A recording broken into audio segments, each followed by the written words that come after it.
I felt the rope tighten around my neck as the crowd screamed for my death. My name is Yusuf, and this is the story of how I survived a hanging in a remote village in northern Nigeria. I was a Muslim, raised to follow the Quran, to pray 5 times a day to honor my family. But when I accepted Christ, everything changed. My own people turned against me, calling me a traitor, an infidel. They dragged me to the village square, tied my hands, and prepared to end my life. As I stood on that wooden stool, staring into the faces of my accusers, I wondered if my faith was worth this price. How did I end up here? What drove me to risk everything for a God I'd only just come to know? My story begins with a whisper and a secret that changed everything. I grew up in a small Hausa village in Kano State, Nigeria, where Islam wasn't just a religion, it was our identity. My father was a respected elder, my mother a devoted teacher of the Quran. I was the obedient son, memorizing verses, leading prayers, dreaming of becoming an imam like my father. But deep down, I had questions. Why did God feel so distant? Why? Did fear, not love, drive our worship? At 22, I met a Christian trader named Daniel in the market. He spoke of a God who loved unconditionally, who died for us. His words haunted me. I started meeting him in secret, reading the Bible under my bed at night, my heart racing with every page. What would my father say if he knew? I felt torn between 2 worlds, knowing the danger of my curiosity. One night, I whispered my first prayer to Jesus and felt a peace I'd never known. But that peace came at a cost I couldn't yet imagine. The next few months were a storm of fear and wonder. I'd slip away to meet Daniel in a nearby town, where he'd teach me about Christ's teachings. Every parable, every verse felt like water to a thirsty man. But I was playing with fire. In our village, converting was unthinkable. Apostasy meant death, or at the very least exile. I hid my new faith, praying to Jesus in whispers, while bowing in the mosque to Allah. The guilt ate at me. Was I betraying my family? My people? One evening, my younger sister Aisha caught me reading the Bible. Her eyes widened in horror. "Yusuf, what are you doing?" she whispered. I begged her to keep quiet, but I saw the fear in her face. Would she tell my father? She didn't, at least not right away, but the secret gnawed at her. I noticed her watching me, her silence heavy with judgment. Then, one Friday after prayers, my father called me to his room. His voice was cold. "Yusuf, someone saw you with a Christian." My blood ran cold. Who had seen me? I denied it, but his eyes bore into me, searching for the truth. That night, I heard him speaking to the village elders, their voices low and angry. I knew I was running out of time. What would they do when they learned the full truth? The next day, a group of men came to our house, hard-faced, carrying sticks. They were from the local Sharia enforcement group, known for their brutality. My father stood silent as they accused me of associating with infidels. I tried to explain, but their leader, a man named Ibrahim, spat at my feet. "We'll find the truth, boy," he growled. They searched my room and found the Bible hidden under my mattress. The air left my lungs as Ibrahim held it up, his face twisting with rage. "Apostate!" he shouted. My mother collapsed, sobbing, and my father wouldn't meet my eyes. What would they do to me now? I was about to find out. They locked me in a small, windowless shed at the edge of the village, my hands bound with rough rope. The air was thick with the smell of damp earth and fear. Ibrahim came to interrogate me, his whip cracking against the ground as he demanded I recant my faith. "Deny this false god, and you might live," he said, but I couldn't. Every lash that followed felt like a test, and with every strike I whispered Christ's name in my mind. The pain was unbearable, but the peace in my heart kept me alive. How could I explain this to them? They'd never understand. Word spread through the village. A crowd gathered outside, their chants growing louder. Death to the apostate. My sister came to see me, slipping through the guarded door at night. "Yusuf, why?" she sobbed. I told her about the love I'd found, the hope that kept me going. For a moment I thought she understood, but then she turned away. Her face, unreadable. Had I reached her, or had I just sealed my fate? The next morning the elders announced their decision. I would be hanged in the village square at dawn. My father stood among them, his silence louder than the crowd's screams. Would he really let them kill me? I spent that night in the shed, praying harder than I ever had.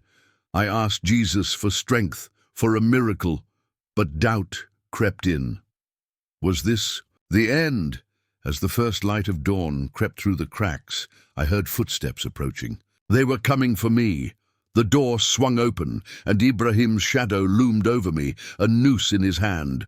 What chance did I have against their hatred? They dragged me to the village square, the crowd's voices a roar of anger and betrayal. My hands were tied behind my back, my shirt torn from the lashings. Children I'd once played with threw stones, their mothers shouting curses. I saw my father in the crowd, his face a mask of shame. Why wouldn't he look at me? Ibrahim stood on a makeshift platform, the noose dangling from a tree. He read my crimes aloud. "Yusuf, son of Ahmad, has abandoned Islam for the false god. Of the Christians, the penalty is death." The crowd cheered, but I saw Aisha at the edge, her eyes red with tears. Would she try to save me? They forced me onto a wooden stool, the rope scratching my neck as they tightened it. I looked out at the faces I'd known my whole life, neighbors, friends, family, all calling for my blood. Ibrahim's voice boomed, "Do you repent?" I closed my eyes, picturing Christ's face, and whispered, "No." The crowd erupted, and I felt the stool wobble beneath me. Was this really how it would end? But then I heard a scream, Aisha's voice, cutting through the chaos. What was she doing? She pushed through the crowd, her scarf falling as she reached the platform. "Stop!" she cried, her voice trembling. "He's my brother!" Ibrahim turned on her, his whip raised, but the crowd hesitated, murmuring. For a moment, I thought. I saw hope, but then Ibrahim struck her and she fell to the ground. The stool was kicked from under me, and the world went black. Was I already dead? I woke up gasping, my throat burning, the taste of dirt in my mouth. I wasn't dead. I was lying in a ditch outside the village, the rope still around my neck, but cut. My body ached, every breath a struggle, but I was alive. How? I heard footsteps and froze. Had they come to finish me? But it was Aisha, her face bruised, her hands trembling as she helped me sit up. "I couldn't let them kill you," she whispered. She'd cut me down in the chaos after the hanging, dragging me away while the crowd argued over her outburst. My own sister, the one I thought might betray me, had saved my life. But we weren't safe. Ibrahim and his men were searching for us, their shouts echoing in the distance. Aisha told me she'd heard whispers of my faith and had been reading the Bible I'd left behind. "I don't understand it all," she said, "but I felt something." She'd risked everything for me, but now we were both targets. Where could we go in a land that wanted us dead? I realized then that my journey wasn't over. It was just beginning. We fled under the cover of night, heading south toward a city where Daniel had told me Christians might help us. Every step was agony, my neck raw, my body weak, but Aisha's courage kept me going. We hid in forests, begged for food, and avoided checkpoints where Sharia enforcers hunted apostates. Along the way, Aisha asked me questions about Christ, about forgiveness, about love. I shared what I knew, and slowly I saw her heart open. One night, under the stars, she prayed her first prayer to Jesus, tears streaming down her face. I just gained a sister in faith. In Jos, we found a small church that took us in. The pastor, a kind man named Samuel, gave us shelter and helped us heal. I told him my story and he wept, calling it a miracle. The rope had left a scar around my neck, a permanent reminder of what I'd survived. But the real miracle was Aisha. She'd chosen to follow Christ too, and together we found a new family. But what about our old one? Would we ever see our parents again? A year later, we were still in Jos, living quietly, helping the church where we could. I worked as a carpenter. Aisha taught children at the Sunday school. The scar on my neck became a testimony. I shared my story with others, hoping to inspire those who lived in fear. But the past wasn't done with us. One day, a letter arrived from our mother. She'd heard we were alive and begged us to come home. "Your father is sick," she wrote. "He wants to see you." My heart ached. Could I face him after everything? I prayed for days, wrestling with the decision. Aisha wanted to go, but I feared a trap. In the end, we went, traveling back to Kano under new names. Our father was frail, his eyes hollow with regret. "I failed you," he whispered, tears falling. He didn't understand our faith, but he asked for forgiveness. I forgave him, but I knew we couldn't stay. We returned to Jos, carrying the weight of that goodbye. I still wear the scar, still feel the rope some nights, but I'm free.